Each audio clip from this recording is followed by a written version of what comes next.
Hello বন্ধুরা, আশা করি তোমরা সবাই ভালো আছো আর লাঞ্চ করে নিয়েছো। আজকে আমার লাঞ্চের মেনুতে আছে প্রথমে গরম গরম ভাত,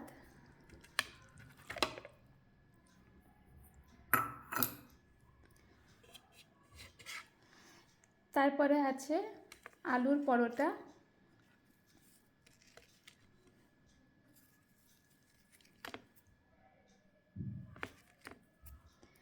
আর সঙ্গে আছে মটর পনির। তো আজকের মেনু এইটুকুই, রাইস, ইয়ামি মটর পনির আর আলুর পরোটা।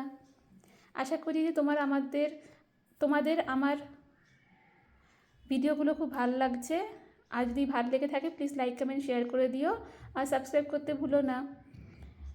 তো আজকের জন্য এইটুকুই, আবার একটা নতুন মেনুর সঙ্গে দেখা হবে।